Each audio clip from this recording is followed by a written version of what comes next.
Good evening and welcome to Hypnosis Hero, the only show, the only podcast where you can get hypnotized right through the screen. And that will, of course, happen tonight because we do have an amazing guest with us tonight. And let me tell you, it's going to be a great conversation. Lots of new things on the go with him, and all is good. We had a few technical hiccups here. I think we've mostly got them solved. Brian's going to give me a thumbs up if we're live everywhere that we're supposed to be. I got 2 thumbs up, and we're live on TikTok here as well. So TikTok land, if you have questions for our guest tonight, feel free to post those in the chat.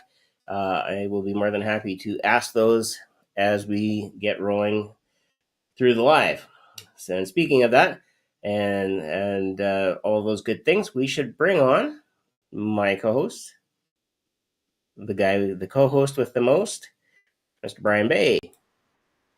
There he is. Oh, good evening, Shawn. What do we know? If I speak, I'm going to cuss. Uh-oh. Algorithms beware. Oh, no. That's like I keep telling people with the friends that I have, I do not need any enemies. That's well, but, yeah, that's as our viewers will probably see throughout tonight's episode. Yeah, well, that's why we came up with that wonderful term frenemy, and of course, we'll be playing that game a little bit later on with our guest, friend or frenemy. Yeah. So you can place your bets early if you want. We got Tommy on the line. He's saying ding ding party time. Yeah, Tommy, thanks for joining us. Good to see you. So I have a story to tell. Uh-oh. Our superintendents, do I need a helmet for this or no? Okay. You may get your bell rung, but just hang with me for just a second. Right. So in years gone by, one of our high school principals, every time we used to register a student from a rival school division, they would ring a bell. And of course, he's now working in central office, so he doesn't have a direct role with the students anymore. So he was looking for something to replace the bell. There's a Monty Python reference coming in. Oh, no. Okay. And so we're in our meeting this morning, and we're talking about, now, remember, group of educators, superintendents in the room. And he says, yes, and I'm going to tell you about the bong later, building some suspense. And everybody stopped, and he said, hey, I didn't put it in the notes. I said I would tell you about it later. And he used the word bong. So everybody's intrigued, right? And please tell me he meant something else. Oh, no, it gets better. So now he doesn't have a direct role with a lot of students, but what he does do is a lot of credit recovery through some special programming. So getting students out there learning trades and earning credits that way. Educational credits. Okay. Yeah. And so what yes, I work in a school division. Okay. I'm like credit recovery. I'm like, this guy a bill collector or like this guy wears many hats. That's right. So he has replaced his bell with a bong. And that bong is the Taco Bell bong. That sounded at the end of every Taco Bell commercial. The bell gong type thing, not Okay. And so and of course he called it a bong. So anyway. Oh man. The fun that we can have. Look at that. We have Sammy. We're fighting over it again. There we go. We have Sammy showing up. Sammy, great to have you along. Sammy, of course, knows me from TikTok land. We've been advertising a lot out there recently to make sure that we have a viewership. And I can see we got about 3 or 4 people in TikTok already, and there'll be more on the way. I know there's a few lives out there that a lot of people tend to jump on, and those will be ending soon. So as things progress, we will carry on. Other than that, Brian, how is life in Seattle? It's Seattle. We've apparently Mother Nature has pulled us off the Traeger grill, so the smoke has very much subsided, even though half of Washington's still on fire. Let's see, blood moon, so the full moon just the other night, and was able to settle a car accident property damage thing today. So right before we got on, adjuster called and gave us more than what we were asking for. It was kind of close to our initial thing, but client's happy. I look like a rock star. It was double their initial offer, and the Lord giveth a pot of gold. And I said, thank you very much. I will take this to my client, and all is right in the universe for right now. Well, you can't argue with looking like a rock star. I somehow just can't picture you with spiked hair and great big long dreadlocks or something like that. I might go run upstairs and get the blue mohawk Seahawks thing, but Oh, for a minute there, I thought you were going to say like something crazy like Vancouver Canucks. it is Vancouver Canuck blue. They actually kind of funny story. The Vancouver Canucks, the green men, Sully and Force, they wear the little unitard or whatever those things are, the morph suits. Yep. And it started, they were going to come down. If I recall correctly, the story was that they were going to come down for a Seattle Seahawks football game, American football for our British and European viewers. And they couldn't get tickets, or there was scheduling or something like that. So they said, all right, screw it. We're going to go to a Canucks game. And it just took off from there like wildfire. It's been a long time since I've been in any hockey rink. In fact, I got to say, the last time I was in a hockey rink was in North Carolina. What's crazy to me is in Vancouver, how they were able to get like a Costco size gigantic box of Eggo waffles to then just throw in the stands, and they're sitting right next to the penalty box, and how they get some of the props that they use. It's absolutely insane, but it's all clean. Yeah. It's obnoxious. It's super silly, but there's nothing, they'll do the holiday stuff where it's like the naughty list, and they've got a bunch of like enforcer players on there and stuff like that. But just some of the stuff, it's, if they sit there with the Burger King, face masks, it's just paper cutouts, and they just stand there and just stare at the glass. They're not really doing much of anything, but just that alone is hilarious. Yep. They're having fun. They're being annoying and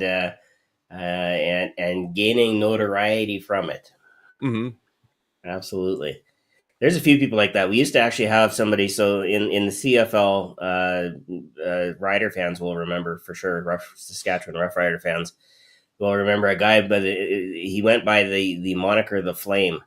And anytime the Riders scored a touchdown, and now this, keep in mind, this is in an open stadium, and the last time it was actually done was in Sky Dome when the dome was closed. Okay. But what would happen was he would have a teenager with him, and the teenager was supposed to load the helmet. So there's like think almost like a roller brush that's designed to remove the fuzz from your suit jacket. About that size, maybe a little bit wider. Put it in the top, and then he lights it on fire, and it's like it's like a flame. It's not even fireworks. It's like a flame shooting straight out. And then the very last time it happened, it was actually in the Sky Dome. I think when the Riders were playing in the Grey Cup or something like that.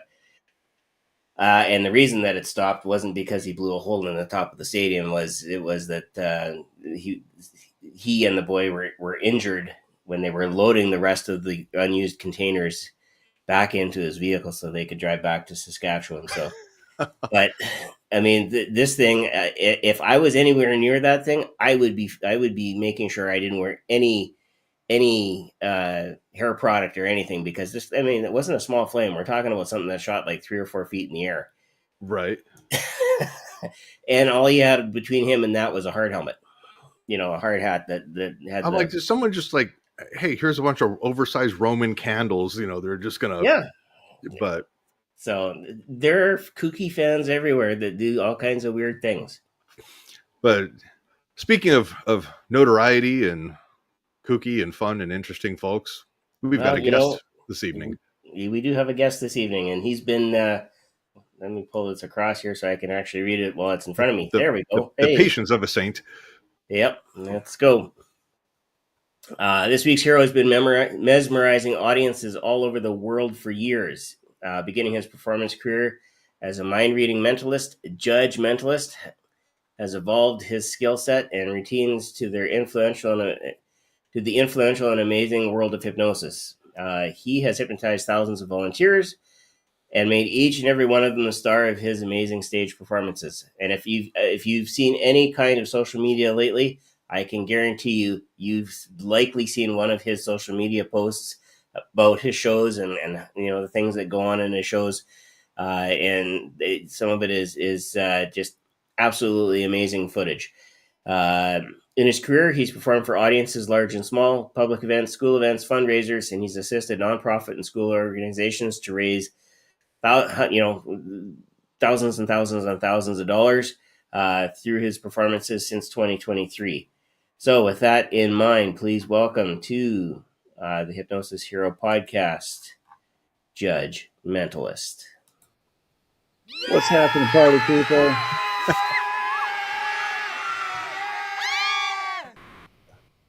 Got to get that last. Like you got some of the same people here that Michael Brody had last night. I recognize some of those screams. It's that last. That's that last. Ah. I think if you recognize those people, it's evidence you have a dedicated fan base. There you go. I appreciate that dedicated fan base that sometimes travels and follows me all over the world. What's going on, guys? Not a whole lot, man. It's good to. I know we've had phone calls back and forth, over the last couple of weeks, but as always, it's a pleasure to chat with you. And likewise, I think this is my third time on the program in a handful of years, and it certainly won't be my last. And you were mentioning rock stars earlier today. Did you guys happen to see Spinal Tap on Jimmy Kimmel? No, you got to watch it. I think it was just last night because before logging on here, I was just doom scrolling through my feed, and all of a sudden that popped up, and I was like, "Oh, I got to see this!" And the time mark on it was like, I don't know, 17 or 18 hours ago. So it was probably from the show last night or something relatively new. Mm-hmm. I never watched the original This is Spinal Tap movie, but boy, oh boy, after watching this, I am intrigued that this real fake spoof band, whatever it is just, they're just out there doing their thing and apparently going on Kimmel and probably the entire talk show circuit for all I know. I don't really keep up with that stuff, but it does, as you do, it shows up in the stream from time to time. So, yeah, it was an interesting little bit. And when you mentioned Brian being a rock star, it made me think back to that just before this. Oh shit! Now I got to go YouTube Jimmy Kimmel while we're on the. You're supposed to have a third screen open so you can just. Oh, I do. Listen, I am here despite the fact, and this is like my wife's not happy about it. There were 3 new episodes of the newest season of Only Murders in the Building that dropped. And I made the dumb mistake of showing her this before being like, I'm going to go be on a podcast for the next hour and a half. She's like, Were there other fingers involved too? Just 2. One per hand. So don't let anybody ever dedicate my or question my dedication to the world that is hypnosis. Here we go. Yep. Yeah. And to the fact that Between Two Minds, another podcast, that's your podcast, and you've been busy promoting a lot of people coming up in the Michigan International Hypnosis Conference. Tell us a little bit about going there. Super excited to head back to Michigan this weekend, see a lot of old faces, and while I have no direct plans to hold myself out in the world of clinical hypnosis, I have been doing a lot of work, a lot of studying, a lot of homework, and I am going to find myself this weekend probably in more clinical-based sessions than entertainment-based sessions. I'm not 100% sure. I have not made all of my final decisions on where I'm going to be and when. But there is so much amazing stuff that's happening at that conference this week. Kudos to Dan Goyette for putting this thing together, for combing through probably hundreds of submissions, because there's quite a few presenters. I can only count up and down to 10, so I don't know how many there really are. But it's a lot. I mean, it's 3 days packed full. And last year, where there were 2 or 3 sessions at a time, there are now 3 or 4. So lots of tough decisions this weekend. Fortunately, they'll be recording everything and make those recordings available afterwards for those tough decisions. But a really exciting time. Lots of new stuff. Lots of great returning people giving new talks. And it's going to be a ton of fun. Yeah, in fact, a lot of people that are there are going to be at Performing Hypnosis Summit. I know I talked to Grant yesterday, or not today. Not yesterday. Today, there was a day involved. I don't know. It was still light for me anyway. To be fair, when you from home are talking to Grant at home, there may be both a day and a tomorrow involved. Oh, absolutely. Anyway, I asked him when he was flying out, and he said it was tomorrow at what was the word that he used? Some god awful hour in the morning. Anyway, long story short, he will be there by tomorrow night. Boots on the ground, and we will do Hypno News Thursday. So don't be surprised if Grant happens to start pulling people aside to say, "Hey, come on the news with me," just to show that he's actually there, and it can be a business write-off, I guess. I don't know.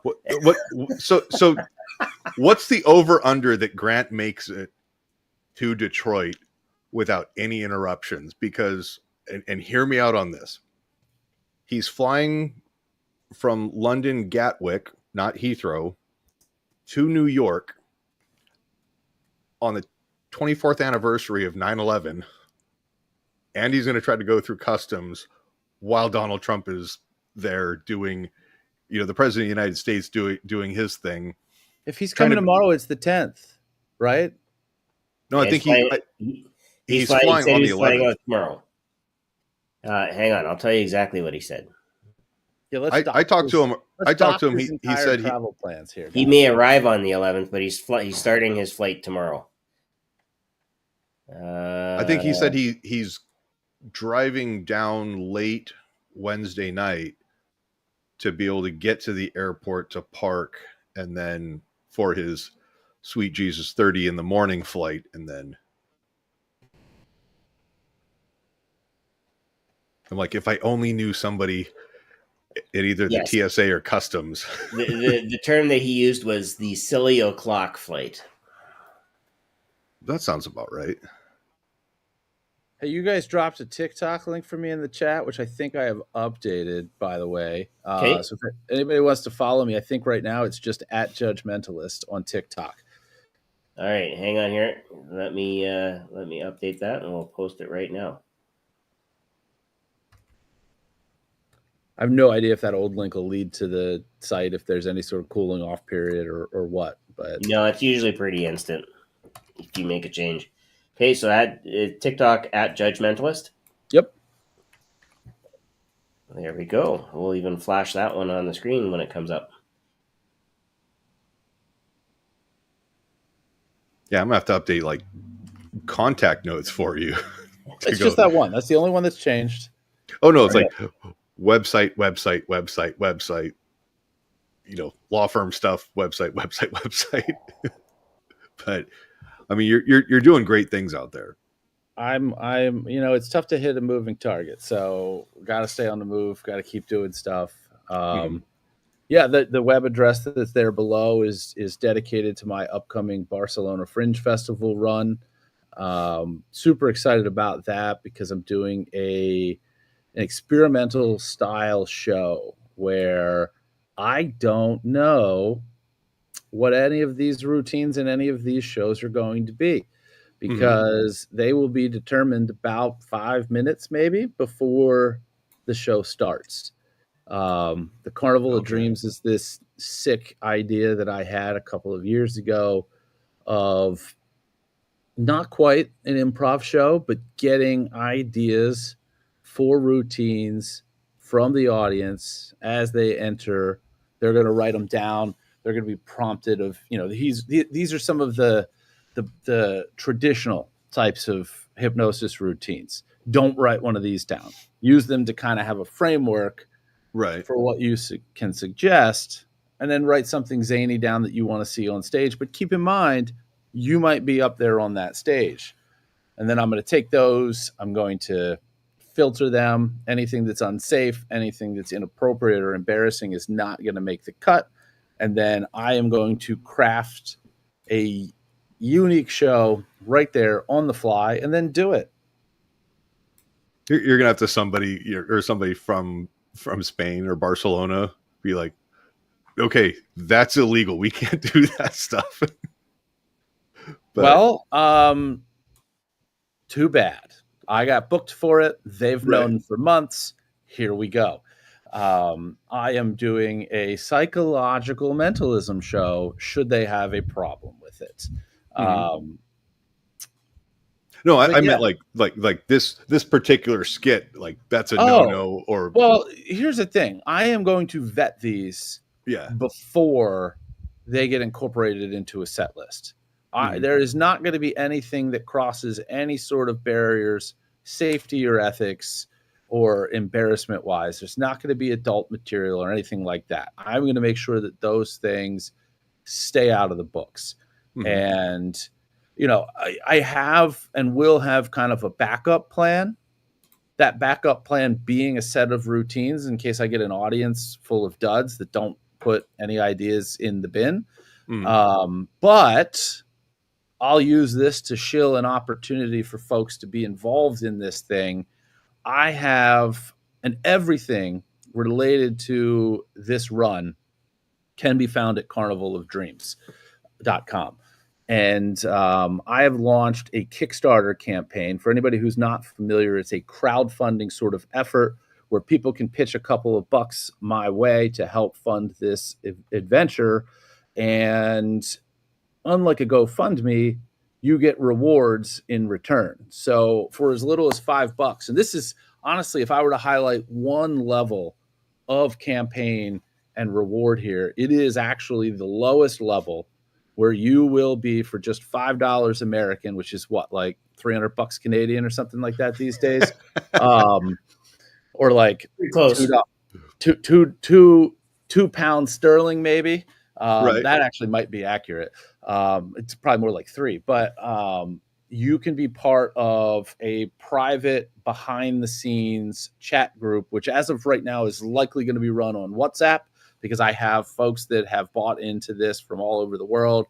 There are Canadians, there are Australians, and Americans. There are a few Americans in there. So that is the lowest tier. That is, to me, the most important tier, and every tier, regardless of how much money somebody throws at this thing, is part of that group and is going to get an invitation.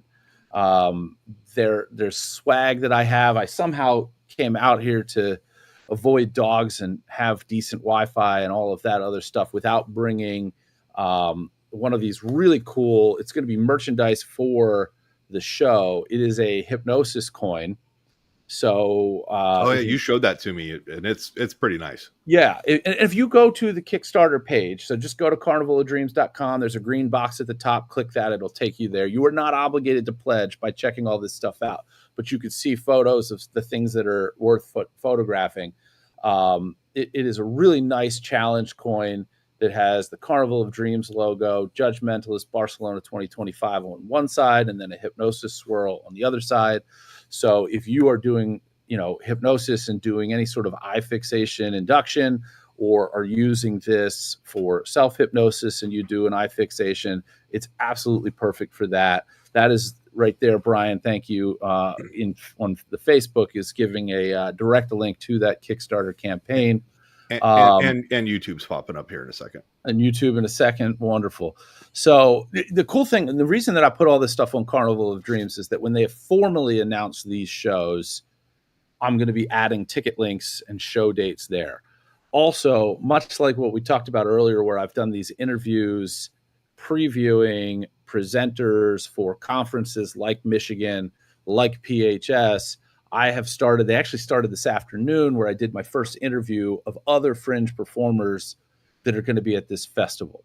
So for anybody who doesn't know what a fringe festival is, these things happen all over the world. Find out where the closest one to you is, because they're a really cool opportunity where these cities will, whether it's a weekend, a series of weekends, a couple of weeks. In Australia, some of them do them for a couple of months in a row.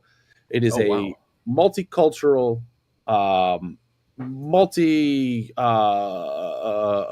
losing the word for different types of performance, multidisciplinary. Woo!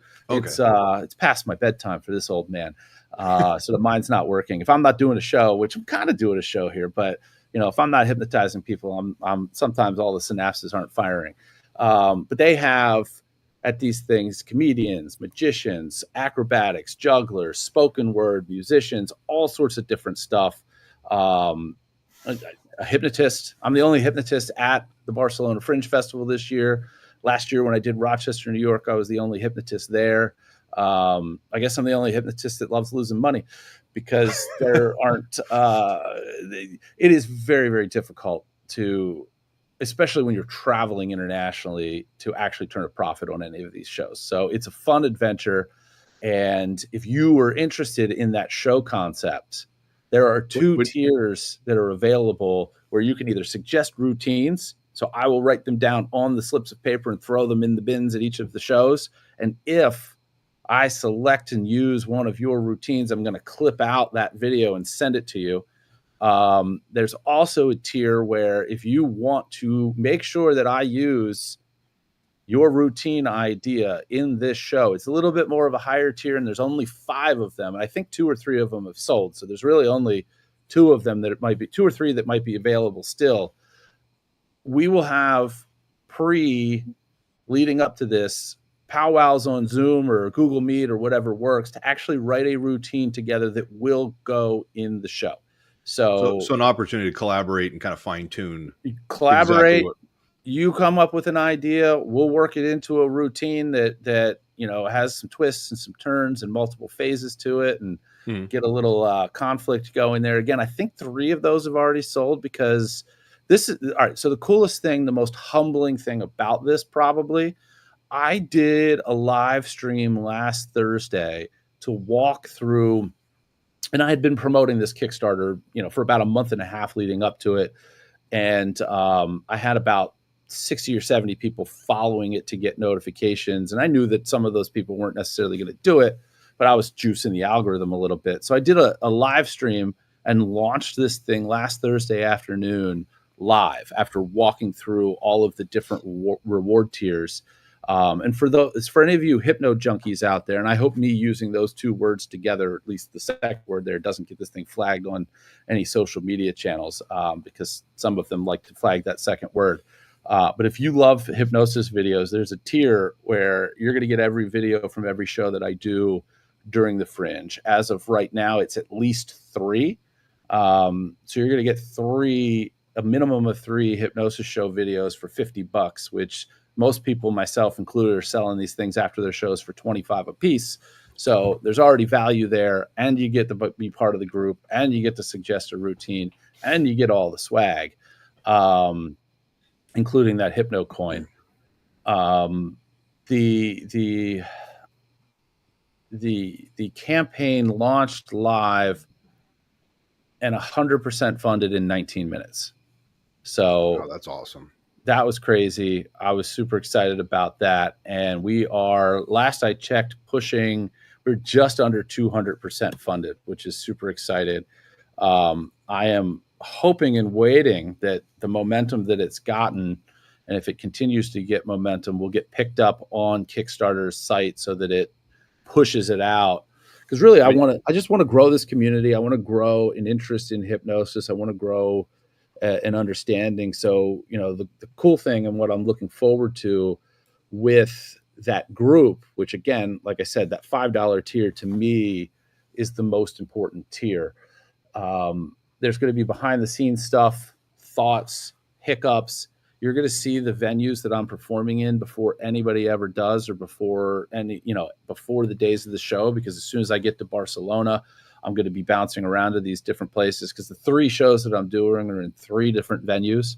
You're going to get my impressions of all of the challenges that I have to deal with, because I can almost guarantee Murphy's Law that there's going to be something that is daunting and impossible about one of these setups in one of these venues. It's inevitable. If I'm Make doing sure you 3, make sure you get the adapter for the power plugs. I have many contingencies, and if you know Jeff Bennick as long as I've known him, there's no way to not have access to that knowledge of what you're necessarily going to need, and what the backup plan is, and what the secondary backup plan is. And if you don't know him, he is going to be in Michigan this weekend. I just saw an announcement that he's going to be at the Canadian Hypnosis Conference.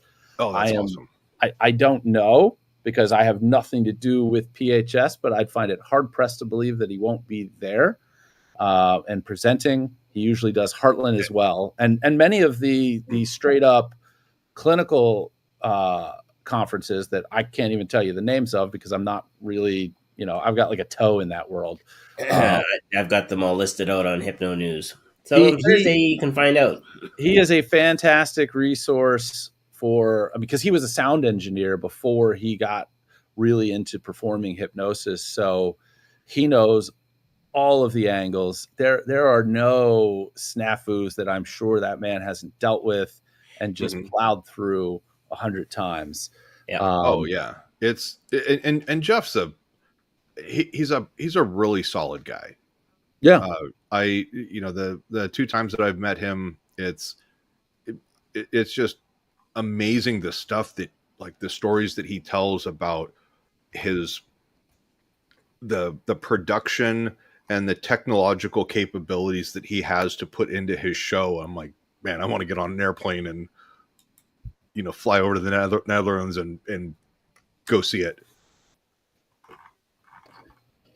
We gotta get him to do a show over here in the States. I mean, I don't know the logistics of like visas, and I was gonna say there's probably some works visas stuff, and stuff, but yeah, I think whatever we got to do, because he doesn't just do a show.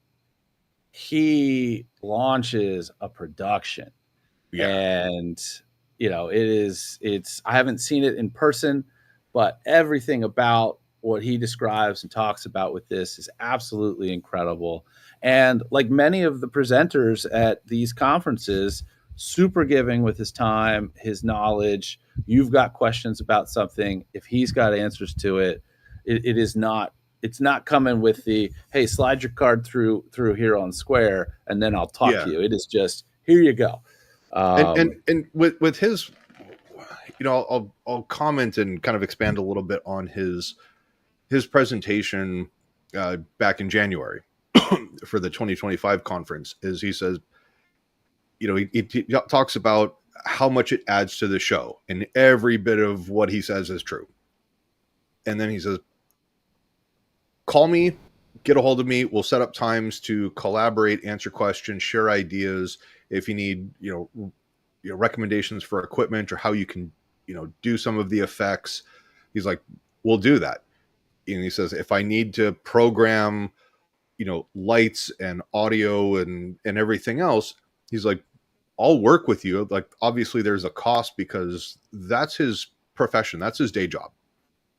And whatever he charges, I can guarantee you it's worth it, because he will know how to set up and run your show, audio, visual, lights, all of this stuff in Q Labs, and he's going to do it. You're not paying him for his time. You're paying him for his experience, his knowledge, how much of a professional he is.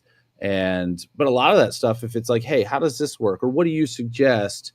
Because sometimes, real story from Heartland, sometimes I show up to a venue with my iPad and they look at me like I have 3 heads when I want to Bluetooth my sound into their system. And I'm like, I'm sorry, Is it 1925 or 2025? We've got our corn-powered sound system. Yeah, let's Bluetooth in.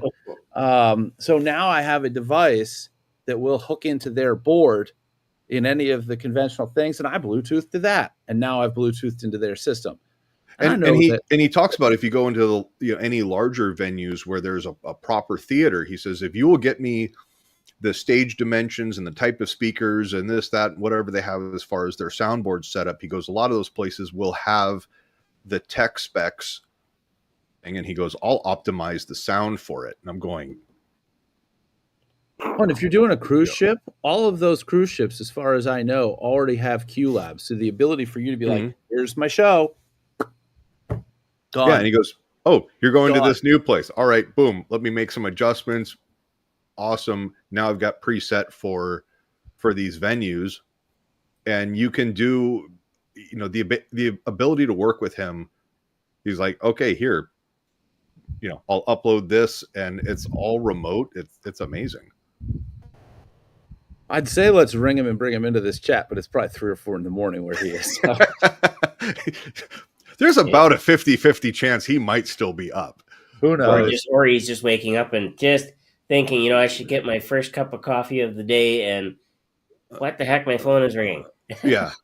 But Joe Beth, I wanted to kind of circle back and have you expand a little bit more on, or get some clarification. You talked about on one of the tiers, you can submit your ideas, or with the shows, the people will, as they enter the venue, write down some slips of paper, get some instructions, and you get to filter all that stuff.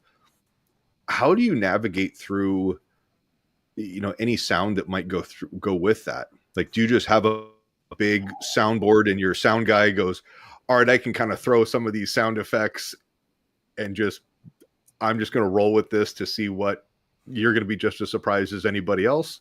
Or is it? Let me bring in my sound guy real quick. And all right, so I am going to download a bunch of stuff ahead of time, and there is going to be a whole lot of wing and even more prayer in this thing. And there will absolutely be routines that just don't have sound behind them, or maybe just some ambient sound to fill the room. So one of the great things about Fringe, some people take works that they're trying to polish and really take somewhere else with it. Some people take refined works that they just want to get flight time in on.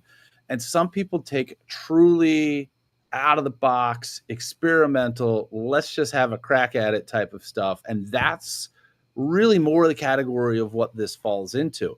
And, obviously we were just talking about Jeff and how much production value is in his shows. I will be introducing mostly the opposite of that in these shows. So it is going to have tremendous elements of improv.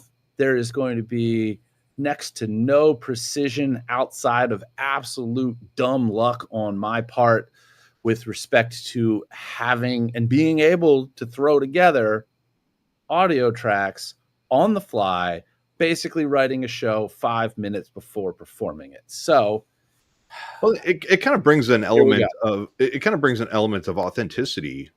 It's almost like street hypnosis, but in a theater where you're going, hey, I can't plant stooges in the audience. Right. This is audience driven, kind of a whose line is it anyway? And, mixing all of that stuff up and going, I don't know what's going to happen, but we're going to light the fuse and find out. Look, it's going to be great. I can tell you that whatever it is, I'm dedicated to making it great. It's going to be an absolute fun adventure and journey for everybody that gets involved in it. And here's the cool thing. There won't be a mystery for anybody who hops on that Kickstarter and submits ideas. If those are worthwhile ideas, I don't necessarily 100% know that they'll get used in a show, but I'll have more time to think about those, and those will absolutely have appropriate audio tracks behind them. So am I cheating a little bit? Yeah. Am I okay with that? Also, yes. Yes. And because here's the thing, there is going to be some degree of, okay, if I don't have those early low level audition style routines that are geared up to make sure that you've got the right people on stage, you've got emotive people on stage, that that we're going in and deepening them throughout that process with fractionation and otherwise, I'm going to have some of that teed up and ready to go. So that part of the show, the improv-y part of the show, is going to start when I'm ready for it to start and when my volunteers are ready for it to start. So I'm actually, with the experimental nature of this show, I'm toying around with really throwing it out into the wind, where I have about the first 10 minutes of 3 different shows or 4 different shows teed up. And then after vetting them, because again, I'm going to take out the nasty stuff. I'm going to take out the FU judgmentalist that somebody wrote in there, because inevitably somebody's going to do it at one of the shows. But don't worry, whatever crazy, wacky, zany shit ends up in there, I guarantee you, if you're in the behind the scenes group, you're going to be first to know about it. But eventually that stuff's going to make its way to social media, because I don't know, people love to see dumb shit like that. That's why they write it down in the first place, because they want the attention from it. So all of that stuff is eventually going to get out there. If you're part of the behind the scenes group for $5 American and whatever that is in your world, or your country, come on in. It's going to be fantastic. I want to build that community, because that's going to go beyond just these shows. Having launched and hit that goal so quickly, and then jumping into so much of this promotional type of stuff, because it was not necessary. I mean, I knew that people were going to pledge. I didn't know they were going to fund the thing at 100% in 19 minutes. That just kind of knocked my socks off. I'm toying around with ideas of what to do as stretch goals. I'd love ideas if people have those ideas, because through my social media channels, you should be able to get in touch with me if you have an idea of, hey, wouldn't it be cool if once you hit 300% that you did this for everybody. I'm open to those ideas. I'll add in anything that makes sense that's worth doing. But yeah, I'd love. And you only kicked the thing off. What is it? Was it the 1st or the 2nd of September? Last week Thursday. What number day was that? 4, the 4th. So this thing's going to run, I think, till October 2nd. I was going to say we're barely a week into it, and you're almost funded at 200% of your original goal, with another 3 weeks to go. I mean, I'm hoping that it keeps this momentum. Well, these campaigns have a way, because I didn't go into this blindly. There were a lot of great folks that I'm connected with who have successfully run these campaigns in the past. And I think, and this same thing goes to whether you're a performing hypnotist, whether you're a clinical hypnotist, if there's a branch of this world that you want to explore and play around with, find somebody who's been there before.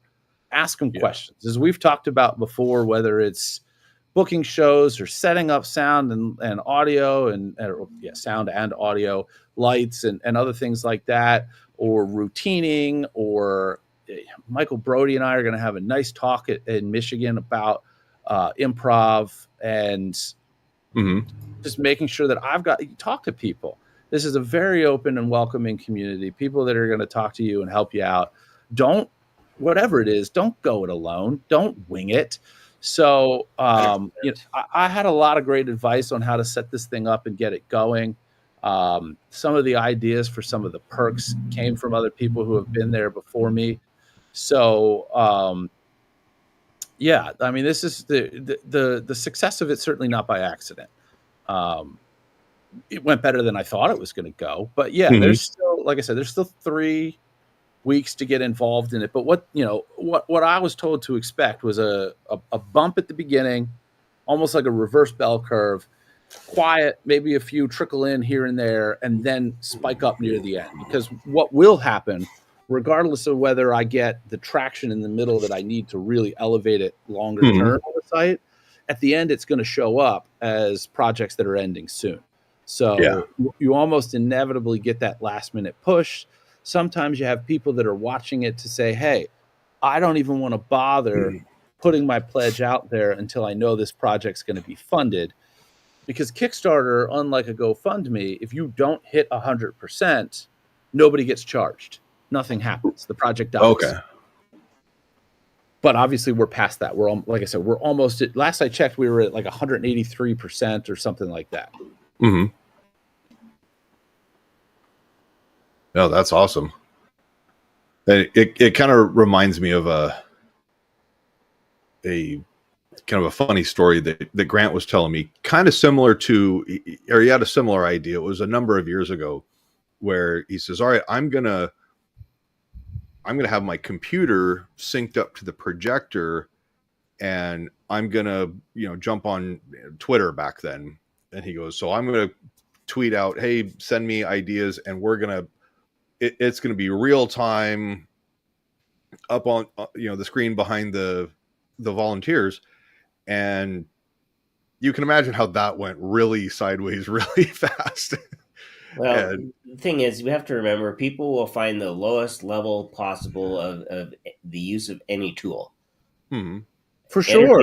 Entertainment is even I don't want to say worse, but it is even more taken advantage of than some of the other areas of life. But when you're looking at entertainment, if people have a way to insert themselves into it without doing permanent damage to themselves, they will do it. And here's the promise that I'm going to make. Well, there was just like some inappropriate stuff that Grant was like, all right, and we're shutting that down. We're going to shut that. So here's the promise I'm going to make to anybody who backs that Kickstarter and wants to suggest an idea that's highly inappropriate. It will be used in the show. I promise you, your idea will make the stage in Barcelona. If it's nasty and if it's inappropriate. Now, it's not going to be used in a hypnosis routine. However, in my opening, when I'm explaining very briefly how this show is going to work, if you are skeptical about coming up on my stage because you don't want to do any nasty shit, keep in mind, I've gone through these. So things like your nasty thing and this nasty thing and that nasty thing have already been taken out of the bin. So if you would like to suggest an idea that's going to make one of those from the intro, I will also clip out, as I've promised everybody else, that intro and send it to you. Oh, it's going to be. So you can all of these people that I have just read with these examples, you all need Jesus. For $25 or less. I think that there was an early bird. I don't know. Anyway, I think the early bird might be over. So yeah. But yeah, it's oh boy. God, that's like you're rethinking what you just threw out there. You're going like, man, like I'm gonna have to read this on stage in front of people. No. I'm totally okay with it, because the worse it is, and maybe I'm wrong about this, but the worse that thing is, I believe the more comfortable people are going to get, because they know that I took the nasty thing out. Right. So even if I have to make them up, that's going to be part of the intro to that show. Well, and think about it, like, and go back to the early days when they were a little more censored on whose line is it anyway. So, the early Drew Carey years. Oh, yeah. How many times he reached into the hat and said, no, we're not doing that one.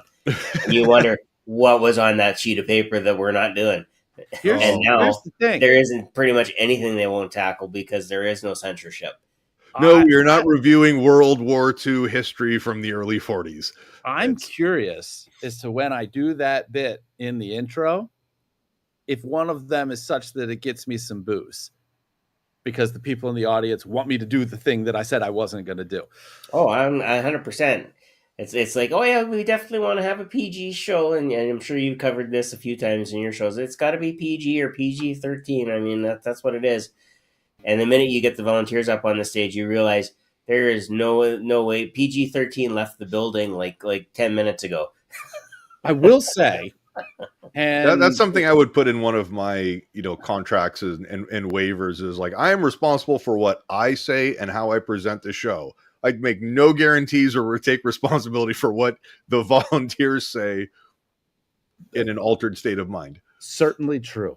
I will say that my very first show is Halloween night at 11 p.m. So There you go. if I'm going to get that group of people who wants me to take things to the next level, it's going to be that night. I'm pretty sure. See, and there's where you need to have certain sound effects. Vincent Price's laugh, for example.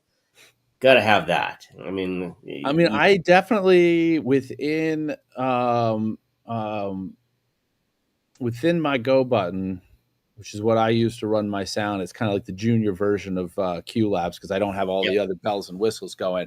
Because they did a Halloween show for somebody, like a private party last year. So there's definitely some stuff queued up for that. The Monster Mash is in there for sure. I think the Monster Mash might actually be in the public domain. I'm not 100% sure, but that song's it's got to be, it's got to be pretty close because what's public domain? 50 years? I think something like that. Oh, we've got to ask the Google. Well, it's while we're doing that, I'll mention we've got Jen and Sammy skipped from Facebook back onto TikTok. Steve Supachan is here with me in TikTok as well. He's throwing a bunch of likes out here to the tell him to jump back on Facebook. It helps the algorithm. No. But who else do we have on TikTok? And of course, Jen C, who is a friend of mine, fellow educator from across the border in Winnipeg area. So Becca finally woke from her beauty sleep to join us from England. She wakes up just to get here in time to go back to sleep, right? Yeah. That's her favorite part of the show. That's one of those things that when you do the hypnosis, you're going to be like, all right, Becca, we're getting ready. And, snap your fingers, have her go back to sleep. So I'm going to sound like an old when I say this, but how many followers do I need to start going live on TikTok? Because I'm at 690 right now. You might be able to. You know what? Let's find a time after Michigan, and we'll go live together. Okay. Yeah, sounds good. Because I'd love to pump that up because they've messed those restrictions up a few times. I've seen people with as few as 100 followers go live, which is kind of weird. But I know it used to be 1,000. Typically it's 1,000. So I wish the social media policies would be super clear, not confusing, and because you can run down the Facebook rabbit hole like no tomorrow. It's like link upon link upon link, but I might have to chat with you guys and go, hey, what do I need to do with this? I was talking with Grant about it doesn't matter what we say because they're going to change it all in 2 weeks. So yeah. I mean, how many times have you set one of these up and then as you're ready to go live, you've got to redo something to link it up with Facebook? Maybe one night you can't go live with Facebook.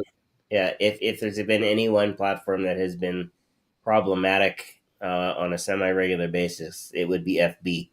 Yeah. Yeah. And then see what I did there, Jen? I didn't say the full name. So I'm safe on all the algorithms. So and that was we were just having a conversation before going, the web hosting platform that blasted out to multiple social media stuff. Joe Beth, you're like, I've got this brand new extra Star Spangled Awesome microphone, but it doesn't work on this one, so I've got to use a different one. Which I find kind of odd that it would discount a piece of hardware because it should be hardware agnostic. It should be. I mean, I think it's just because it's new. I don't know. I'm certainly no expert. Yeah, Becca, it's Brian. Okay, he's not Brianna until Thursday night.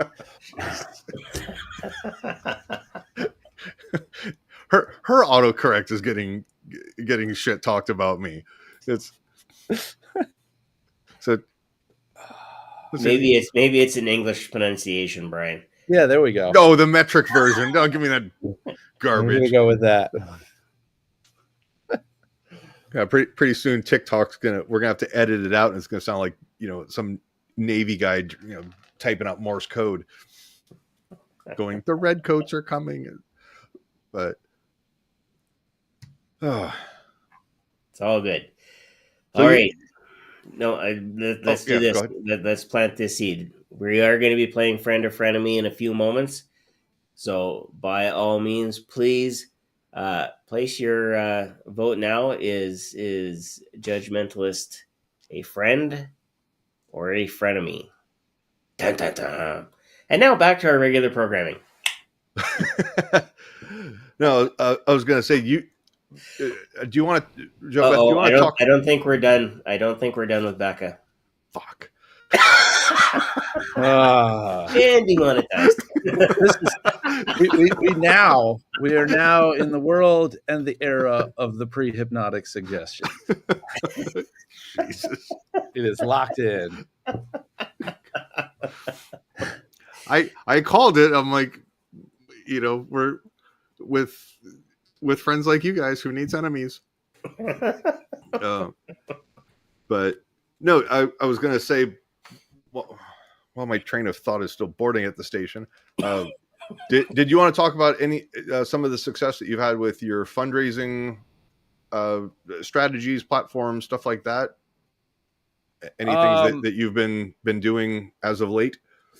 Yeah, I mean, my primary, I love doing these festivals. I love being able to travel to new places, as I kind of joked around before, especially when there's international travel involved. Even with a successful Kickstarter, there's not really much of a profit margin there. It's an adventure. And again, that's why I kind of decided to launch that thing and invite people to join me on that adventure, even though it's cost prohibitive to fly to Barcelona to see me do shows that, if they're successful, I will certainly bring back to the States. My favorite wheelhouse of shows is doing fundraiser shows for largely high schools, nonprofits, other worthwhile causes. The high schools tend to be the target. They're the lowest hanging fruit for me, because they typically have some form of a performance space that they can utilize at no cost to them and no cost to us. So, whether it's a proper theater, an auditorium, whether it's a big cafeteria, or even a gymnasium, I've done them on basketball floors before. They already have that venue built in, and I offer these groups for the most part, and it depends on the structure of the event, because I've also been booked to be the entertainment at like a banquet or a gala. So that's got preset based on the audience, flat rate pricing. But with the ticketed shows, where the shows are the fundraiser, it's no risk for the organization. I take a percentage of the ticket sales, and the more tickets that group sells, because in this setup, the group is responsible for selling those tickets. The more tickets that they sell, my percentage goes down. So I'll take as little as 20% of that money with a group that can sell 400 or more tickets. So it's like a tiered structure. You look at what's the capacity, and then if you want to get in the weeds on it, from the onset, when I book one of these shows, the ticket splits 50-50. Once that group has sold ticket number 200, I now only take 40%. And that's 40% of every ticket sold, not above 200. If they get to 300, I drop it to 30%. If they sell 400 or more tickets, I'm only taking 20% of that ticket cost, which means they keep the rest. I have in Maryland and Delaware, I've got a tour sort of thing going on in November, literally 2 days after I get back from Barcelona. Woo, that's going to be fun. It's a good thing I'm doing the traveling West time travel thing, which is nice. It's a lot easier coming back than perform jet lagged. I've done worse. I've got 6 shows over the course of 3 weeks for mostly high schools. There's also a couple of nonprofits that have teamed up to promote an event and split the money between the two of them. They're going to be a lot of fun. And the other element of the pricing structure, and you don't have to be local to me. I travel and I bear the risk. I book my own flights. You're not paying separate for the flight or for my lodging.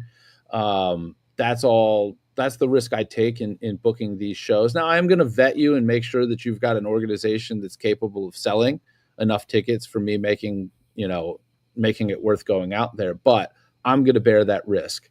And the other half of the pricing structure and the revenue stream is sponsorships. I have a team, small team, but a growing team as I do more and more of these shows, that will do the outreach to sell sponsorships. So that's additional money. Those 6 shows have not formally been announced. Tickets are available for them, but they haven't formally been announced or publicized yet. And because of the sponsorships, all of those organizations have already raised over $1,000 each, and they haven't even started pushing tickets yet. So it's a super cool thing, and that can really be taken anywhere. If you're gonna try to fly me international, I may kind of say, hey, look, I want you to cover my flight to get over there, but at least a minimum that covers that flight, but we can work that out. There is also, since I could circle back and shill that Kickstarter one last time, the top tier, you can book me to do a show, and it's below my market rate. I would normally charge more money than you can buy me doing a show on the Kickstarter for. The asterisk on that is you do have to cover my travel and my lodging on top of it. But even that, unless it's international, you do the show for the pledge. They have purchased me doing the show. They have to get me there. Right. But through the Kickstarter, what they're paying, and I don't even get all that money because Kickstarter takes a percentage of it or whatnot. But I'm happy to do it. That tier actually exists because as I was doing the pre-launch, somebody reached out and requested it, so I put it there, and then they bought it. So that's capped at 5. So if you have an organization that has like a big gala, and you're going to have several hundred people there sometime within the next year, and you want me to do the entertainment for it, I guarantee you doing it through the Kickstarter is going to be cheaper than you calling me and saying, hey, I have 400 people at this event. What's your price? I guarantee you it's going to be higher than what you can get it for by a factor of at least 2, depending on the size of your event. Because usually when I'm doing those, I try to be cognizant. I like to get involved in those types of events early and before they've priced the event, because then it gives me the ability to be like, hey, you're charging $90 for this ticket. All right, I'm going to charge you $10 a head, and you're going to charge $100 a ticket. Therefore, you're technically getting me for free. No, and then when you're doing the sponsorship, what's an additional benefit for the sponsors to be able to, or have people go through you for sponsorship to generate the fundraising? Well, it's for the organization, it's more money and they don't have to do any work. For the businesses that are sponsoring it, they're getting tickets to the event. Depending on the tiers, there's a program. We've started doing the programs digitally because, number one, why print all that paper, and it ends up getting tossed most of the time anyway. And when we're doing a digital program, we can embed links in it. People can go straight to those sponsors, whether they have a logo, whether they have a full-size ad in there, whatever it is, because different tiers, you get different stuff. But also, as we're late enough in here that like normal people aren't listening to this, as we have people grabbing that, they're giving us their contact information. So I have tiers, and of course these cost more money for this kind of stuff. My software will let me program text messages that get sent out in the middle of the show, 2 hours after the show, a week after the show, whatever you want.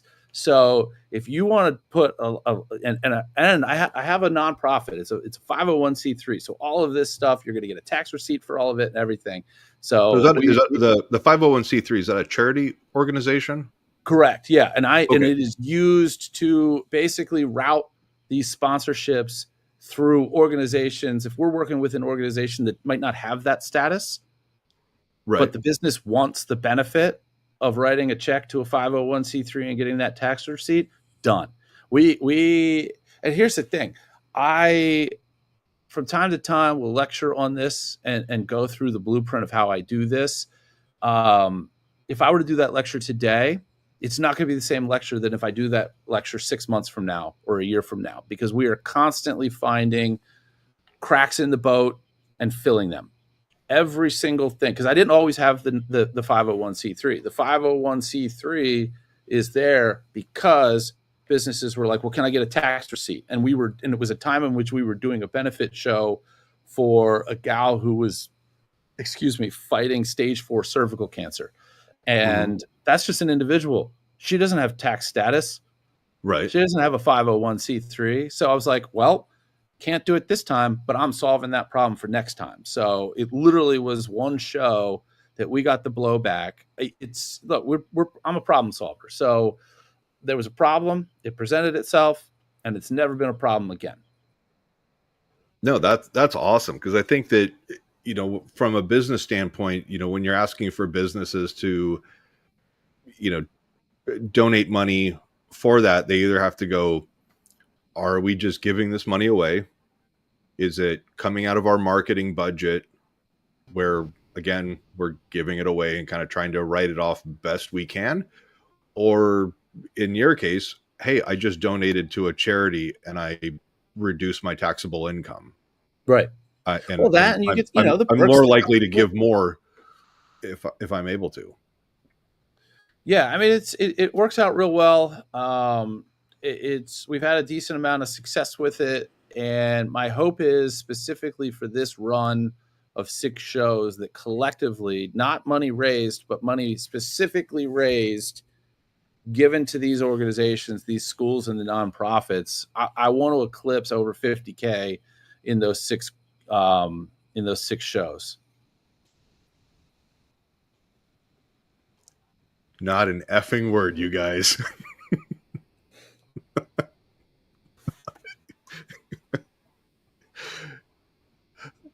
I'm not naming names. I might make you do the induction tonight so that I don't work in a hypnosis. Oh, don't you. You guys can't fire me. I quit. Well, you weren't getting paid anyway, right? Yeah. So for those of you that haven't been following, Brian has been gifted a new name. So for those of you that are listening later and wondering why we're chuckling, we'll have to go back and take a look at the actual chat as it presents itself at about this time frame. I figured out what the stretch goal is. All right, if we can raise a grand total of $10,000 in that Kickstarter, there is a show. It's under the visual arts category. So if you go to the BarcelonaFringeFestival.com, go to the visual arts category. There is only one show there. I guess it's technically a show. It is a I can't remember what it's called. Let me look real quick. It is like a drag drawing thing. It is called, Drag and Draw. So apparently they're going to have a drag show where you're bringing, pads of paper or maybe watercolor or what. I don't know how it's going to be set up. I just, in trying to contact all these performers, I've literally gone through 160 shows that are going to be at the Barcelona Fringe Festival. So if we can get a stretch goal of $10,000, I'm going to take all that money and I'm going to bring Brianna over and put him on that drag and draw stage somehow. I'll make it happen because that's what I do. I just make things happen. As a self-identifying oppressed woman of color, I object. Are you going to say no to me flying you to Barcelona? You just mentioned for $10,000 in Kickstarter money, I'm going to end up on some drag drawing stage, and I'm like, I don't know that the terms and conditions of my probation permit that, but it's. But there's nothing about your facial expression that seems to be running against the grain. I'm sitting there going, just Jesus, like just shit. What did she start now? And all this started with some autocorrect failure. Autocorrect. Joe Beth, I'm going to need you to have me help me go after Apple for this, because I think it started with an iPhone. The iPhone cult. And Scott King sure as hell isn't helping any. But again, it's oh Jesus. What happens in Barcelona stays in Barcelona. Scott, you dirty old man. Unless you're a member of that private behind the scenes group, and then all bets are off. There's stuff I'm not even sure I want to know. It's all fun and games. Why do I have the feeling I'm gonna, someone's gonna be, giving me a call? Oh, we've received your, rush application for a visa and a passport. I'm like, who's this from the State Department? And it's gonna be somebody that one of Scott's AI voices that he created. I'm like, so we had a few people join us live recently. So Cindy is here with us now, and hey, Cindy. And if you didn't see before, Christina, there we go. And she actually called us friends, so that's a good sign, right? That means she'll be back at PHS. I don't know, because of how my friends are. Oh, it's all good. Yeah, and we've got a few other people that have since joined in on the TikTok side of the fence. If you do have a question for our guest tonight, feel free to post that in the chat. We are getting close to that time, though, where we should be asking that question. So this is, I guess, last call for friend or frenemy. Let us know what you think. We'll give you another 2 minutes. Cindy says we will be there. There you go. Awesome. Is that both of them? I believe they came together last time. They were actually our volunteers. Cindy and Christina were volunteers, if I recall correctly. And I'm pretty sure Casey is on the ball and has already lined them up again. So wonderful. They're always a pleasure to be around. Yeah. Yeah, we had lots of let's circle back to conferences in general, but in particular PHS. You touched on it before while everybody's posting their last minute vote. You touched on it before that you could just sit down and talk to Jeff, and he would give you whatever information and you could sit down and what I witnessed this year at PHS. All things aside from the healing, yeah, we're just a lot of really cool relationships being built. I look at Tommy and Israel and Tom Silver. That happened at PHS right before our eyes, like literally. In fact, was it Grant that posted a picture today? I saw that. Yeah, you saw that. No, Jason Callahan posted a picture. I think it was Jason. That's right. That's right. Yeah. And then Brian commented on it, and then it wound up in my feed, so I had to make a comment. And I was there when they took that picture. Like I was literally sitting right across at the main table when they were taking those pictures. So you were cursing and swearing at a computer at the time. I was wondering who was causing all the commotion out there, whether it was Salish or or Jason. But it was probably Jason. But we won't hold it against him.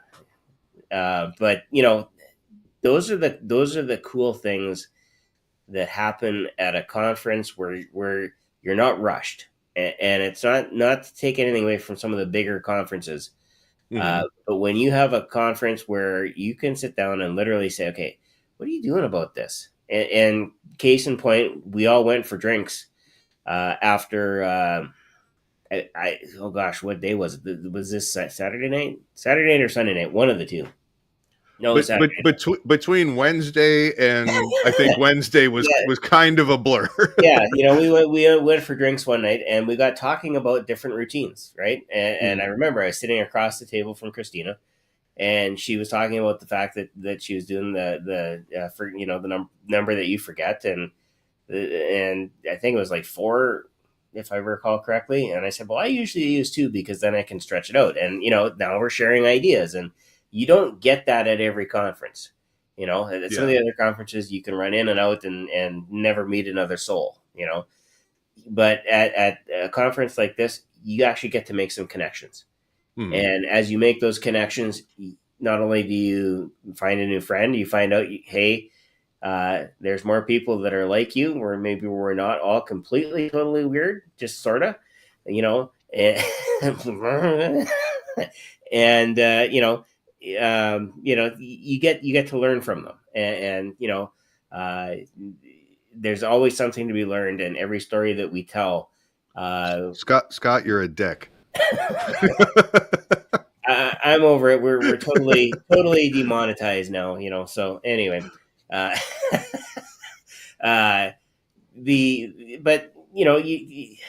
that ability to connect, and Grant and I have talked about this. I don't know how many times. Well, pretty much every time we talked about conferences during Hypno News.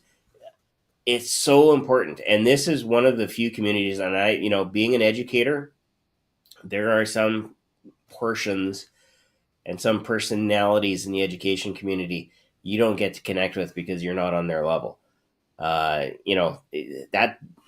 didn't happen at all at PHS. That doesn't happen at most of the hypnosis conferences. These are our people, and we have an opportunity. Yeah. Christina was saying the same conversation you said to count out with a quote 5-star review. Oh, yeah, that's right. I did say that. I should try that. Oh, you got honorable mention there. I should try that. Yeah, no, absolutely. Because do you need a referral to a memory care facility? Because hey, I am. Sure. Yeah. Why not? But it's not so funny when people are messing with you, is it? No, it's all good. And the reason and count out, actually that came about because we were talking about how do we get these reviews, because the minute you let the volunteers off the stage, what do you do with them? And I said, well, why don't we just count them out and say, 1, 2, 3, 4, because we all get to 5 eventually. Why not just say, put in a 5-star review? And then it's pre-programmed. Oh, because I've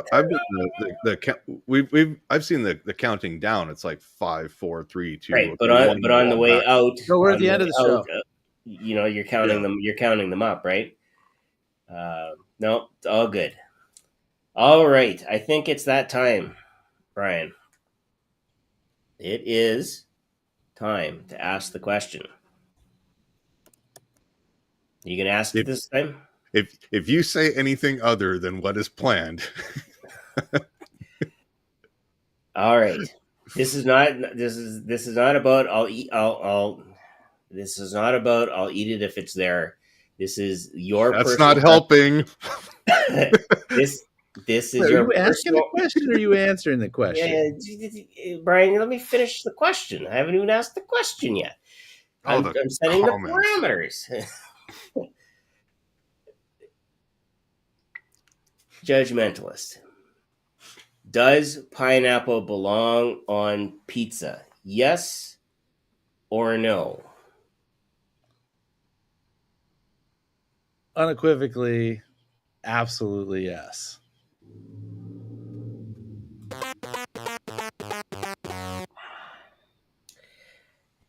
Hence, he is a frenemy. It's all right. We tolerate him anyway. No, it's okay. And this is the part of the show where I apologize profusely to the world because a Canadian invented, the Hawaiian pizza. it's appropriately named because it's really just ham and pineapple, and And yeah. yet God is striking Washington State with lightning and setting it on fire this time of year. Might Might I recommend something that might win some folks over? Because I am not, my default is not pineapple and ham, or Canadian bacon, if you will. It is pineapple and pepperoni. There is a different kind of salt mix there, and that salty sweet is it might change your mind of thinking for all of the friends. You might reverse course on who becomes a friend and who becomes a frenemy once you try pepperoni and pineapple on a pizza. And Scott, if I recall correctly, you do the pepperoni, pineapple, and jalapeno. Ooh, there's a nice little twist. Well, that is Scott in a nutshell.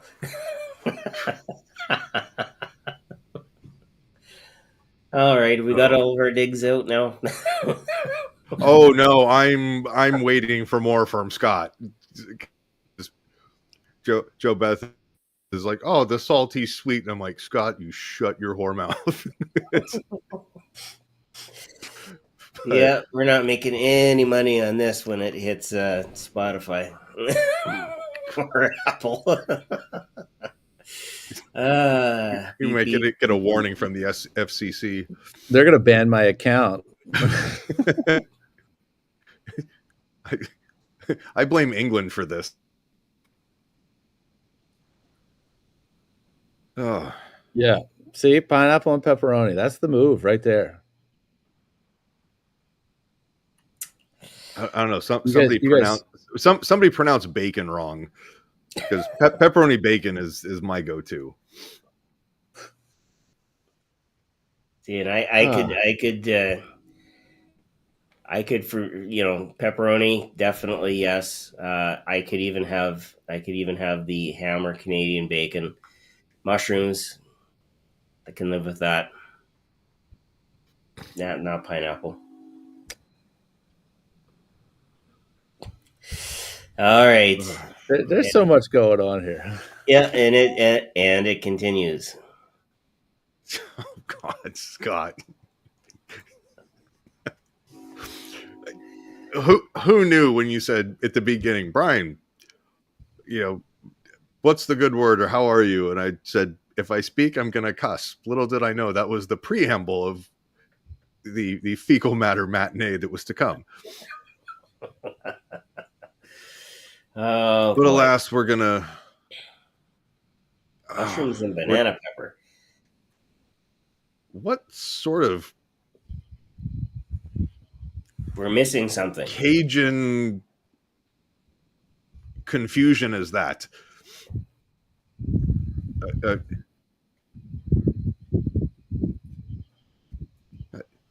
Cindy, where does mushrooms and banana pepper come from? I've never heard that before. While we're doing that, we will hit up our disclaimer. Of course, for those of you that are watching later on or listening to this on the podcast, this is the part of the show where we actually jump into a hypnosis session. So please be safe. Don't keep listening if you are driving your vehicle, chopping vegetables, doing something that would otherwise require your full focus, and get yourself comfortable in a safe spot and enjoy. And with that said, we are going to turn it over to you, good sir. You're going to give me the reins on this? Woo! After the night that we've had so far? All right. It can't. Well, I shouldn't. I was going to say it can't get much worse, but I know this crew. Oh, there are viewers that just went. I know my poutine. I know these viewers. I didn't even suggest it yet, and 3 people just yelled "challenge accepted" to their screen. Yeah. Oh God, it's all good. Should I just go play in traffic now, or do we wait till after my trip to Spain? You can just stand here and watch. Hey, you can keep all the tips, by the way. All the tips, all of them, just for a minute. Just the tips. Whew, we have derailed this train. Oh, it's like we just rode down the tracks in Ohio somewhere. There we go. A couple years ago. All right, you have some background focus music. If not, that's no big deal. Everybody, put your feet flat on the floor, your hands on those knees. Listen to Brian sobbing uncontrollably. Listen to Brianna sobbing uncontrollably. There'll be a few moments till we introduce the hypnotic lipstick. They'll be available in stores near you on the 2nd. All right, focus. That's for me, not for you. It's the name of the game. Man, I'm not even drinking right now, but it feels like it. I'm gonna start. Why can't there be booze in this? Oh, drinking! I thought you were going to take over. It probably would have been safer, but it's too late. All right, everybody, take a deep breath in through the nose. Hold it for 3, 2, 1. Slowly exhale. That exhale should take a little longer, be a little deeper than that inhale. Do it again one more time in through the nose. 3, 2, 1. We're going to continue that deep breathing, each breath a little deeper than the one before it. At some point in this relaxation, you may feel the desire to close your eyes. Feel free to let those eyes close whenever you're ready. In a moment, through that breathing, we're going to work in our mind's eye. I want you to imagine with that next deep breath, as you exhale, allow those eyes to slowly close. And imagine yourself seated in that chair. You start to feel every element of your body, your arms, your legs, all the way into your fingertips, down into your toes. Tonight, we're going to do something a little different. We're going to give each and every one of you the power to be your own hypnotist. In your mind's eye, I want you to imagine from that seated position, you to float out of your own body, floating into the air several yards or meters ahead, and you turn around and you see your own body sitting there in that chair, calm, relaxed, slowly and deeply breathing. And each and every one of you is now, as you float above your body, you are the hypnotist. You're going to gather the focus and attention of your own body sitting there. And you're going to point, and perhaps you're dangling a pendulum or a stopwatch or some emblem, a ring, a coin, to grasp that attention, grasp that focus as you guide yourself into that deep state of focus and relaxation. While you float above your body, you can feel that hypnosis beginning to creep in and relax that body. You instruct yourself to imagine standing the top 5 stairs, magical stairs, And you have yourself take one step down that stair. And it takes you deeper and deeper into that state of relaxation. And that next step, that fourth step, all of a sudden you're barefoot.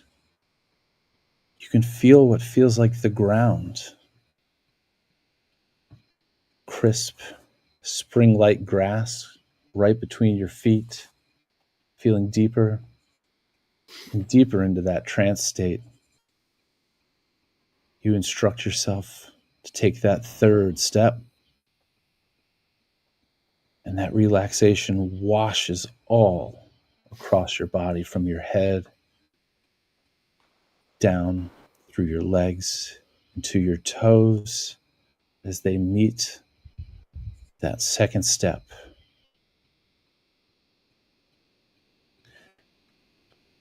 And you're really starting to feel that hypnosis, that tingling all throughout your limbs, the tips of your fingers.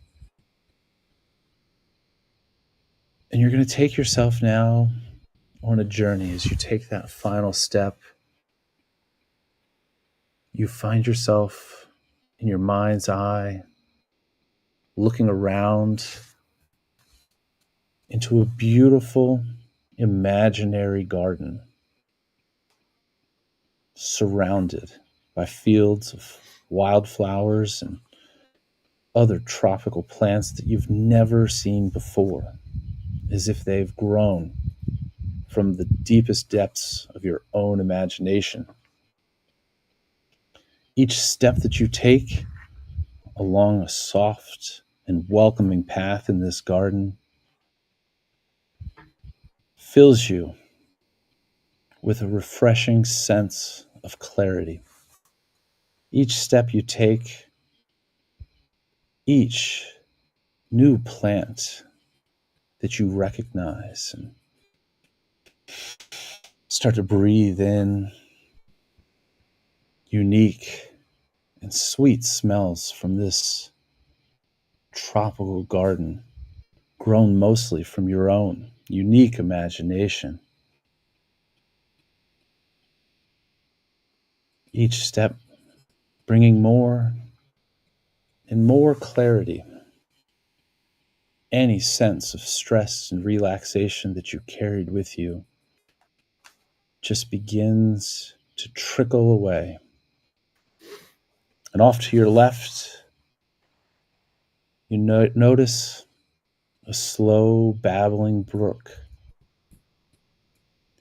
And as you look at that brook, it's almost as if any anxiety, any stress, any tension that's been in your body, in your mind, in your heart, you can see it leaving your body, entering that stream and flowing far, far away. You know that this journey in this strange and unique land is going to refresh you later tonight or perhaps tomorrow. You're going to go about your day with a great and renewed sense of energy, positivity, motivation. In your mind,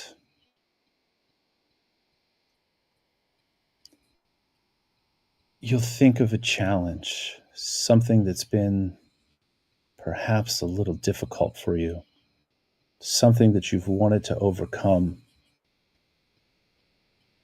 And you know that when you emerge from this journey, that the answers, the keys to unlock that challenge will be waiting for you. Like this journey and how easy it's been, you will know the path when you emerge from this dreamlike state. That challenge will seem so much smaller to you. as if all of the burdens of that task were weights in a backpack that you've brought with you on this journey. And in this moment, you can feel that backpack and those weights. I want you to reach back. I want you to grab that backpack. In your mind's eye, I want you to take a look at that backpack and realize how insignificant, how unimportant these weights are, how unimportant and nondescript this backpack is. And we're going to leave this off to the side of this path. We're going to tuck it away behind some of these new, unique, invigorating plants, never to be seen again. Those challenges, those weights, no longer will they burden you. And we'll take a few steps further along this path as our journey is about to end, knowing that with every breath in this unique and imaginary forest, we're invigorating new energy. We're taking in greater depths to our own imagination, ready to use these tools on the journey ahead. And at the end of this path, we begin to see another set of stairs. These stairs going up and into the world. With each step, we're going to feel more awake, more alive. Take that first step, beginning to feel ourselves fill with a little bit more energy. That second step, feel that energy begin to move through our hands and our arms. Third step, we're feeling it in our legs. We're really getting ready here with that fourth step to go about and attack the day, whether that be later today for some of us, whether that be tomorrow. We awaken, we emerge on that fifth step, ready to go, excited, energetic, ready to attack those challenges that just seem so small, those weights that we left on that path behind us, ready to go about our day, and make it happen.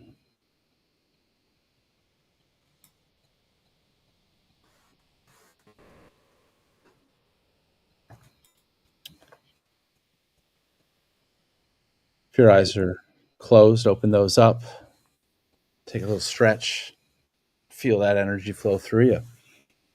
And as you do, let us know how that was for you in the chat. Look forward to all kinds of good reviews, because we always get all kinds of good reviews, because we're one of the very few podcasts that actually does this live. Well, first of all, we're one of the very few that actually just record. They just go. Like, whatever happens. We'll deal with it live. But then also doing live hypnosis live. That's also pretty rare. So I try to keep it in line for you, Brianna.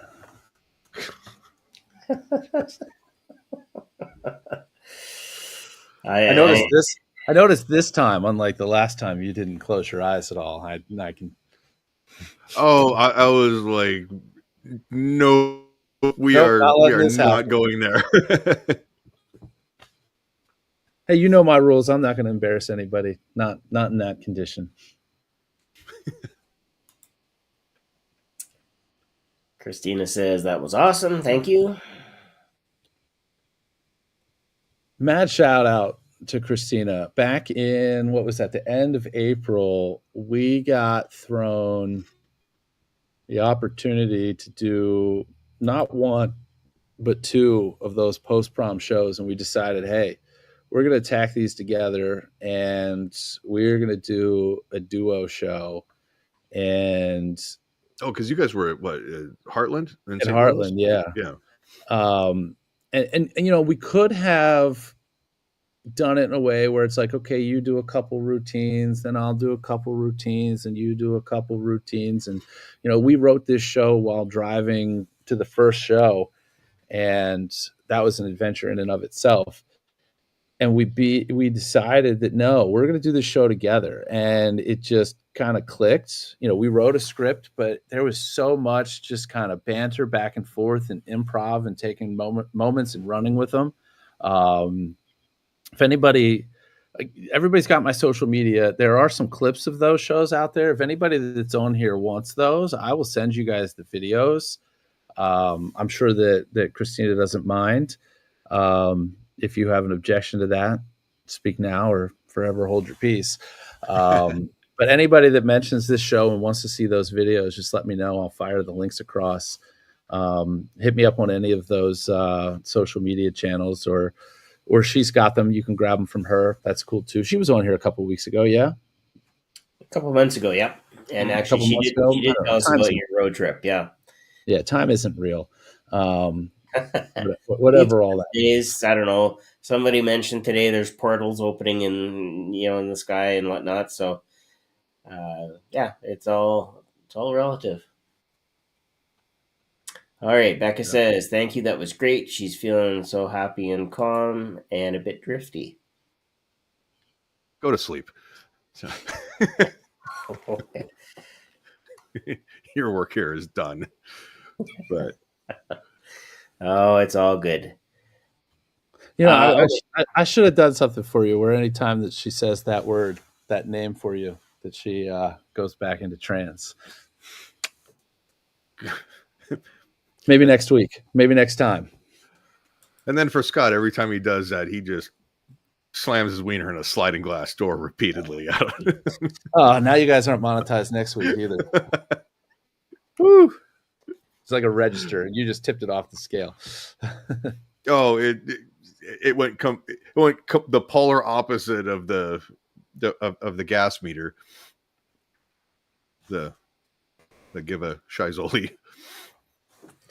But no, all right. No, it's always fun, kind of sparring with everybody, and it's all part of the game. It is, and it's all good. So just to bring everybody up to speed, because we are getting close to the end of our time here, you can catch Judge Mentalist at any of the shows that he has upcoming. You could even fly over to Barcelona and see him at the Barcelona Fringe Festival. You'll see him at Performing Hypnosis Summit. Yes? Oh, yeah. Yeah. Yeah. Okay, good. So we know at least where you'll be for a couple of those spots. And you have permission. Share away. So you can fire those links to me. Will do. Yeah. And Brian, any last thoughts from you? None that you want repeated on the air. Okay. No. Honestly, that's the way we started. Even before I hit the go button, between having technical difficulties and rebooting machines, and Brian saying he really didn't want to open his mouth, otherwise it could be bad. I thought, okay, this is going to be an interesting evening. Oh no, it just kind of seemed like the silly thing to say at the time, but no, in all seriousness, Joe Beth, it's always a pleasure having you come on. Always enjoyable just chatting with you, even if we're bouncing ideas back and forth, talking business, whatever the case may be. But yeah, I'm hoping that we can make an announcement sooner than later, and if it comes to fruition, we'll have some really solid stuff coming out. I think I posted that in the wrong spot. Oh well, that's cool too. It's out there. I don't mind. Sorry, I'm just trying to post this video. As far as the link? Yeah. Oh, here. Let me. I think we can go back and erase that one. No, I've got it. There. It's cool. Yeah, let it ride. Here, I'll throw it in the comments. Yeah, Brian, it is in the comments. Nothing has been official as far as I know, but one of the proposals that I put in for PHS is going through the sponsorship element of the fundraiser shows I do. And I think I put those proposals in, and then they're kind of like out in the ocean floating. And literally the first year that I presented at PHS, which was the first year that it was live and in person, when I got accepted, I had to email back and be like, "Hey, can you send me what I sent you? Because I just want to make sure that I'm giving the talk that I submitted." And it, I was now I've done so many different talks on different topics that are kind of sliding side by side with each other with respect to how to get out there and book shows and things to do and not do when you're getting started in stage performance. And I may be doing the fundraiser scheme and talking about that and how I set those up and how those are structured, a lot of which I talked about tonight in very Now, are you speaking about the presentation that you've yeah. submitted for, or I think I might have other? even submitted two. So it Okay. might be the fundraiser show concept. And then I was like, I should do a separate talk where I actually break down how I set up these sponsorships. And again, as I mentioned before, and a large reason why I like to ask for, hey, tell me what I submitted, is the time between submitting a proposal, getting accepted, and then doing the talk. Since I'm constantly refining these things and I'm constantly improving these things, the ball keeps moving. Because this run that I'm doing in November, we set up not just individual sponsorships for the shows, but a global sponsorship.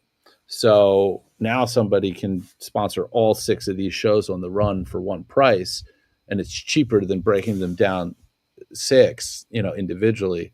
Mhm. And just little things like getting somebody else to pay to run thousands of dollars worth of video ads on a streaming platform as part of the sponsorship. We just secured that one yesterday for this run, and that's going to be good. We'd already produced the ad. We were just waiting to get that sponsor to fund it and throw their logo and splash page in there. Oh, nice. And the ad won't run till the middle of this month, but it'll show up on, if you go to betweentwominds.com or judgmentalist.com, has at least 1 or 2 links to those shows. And they're labeled Between Two Minds because that's the name of the 2-act show.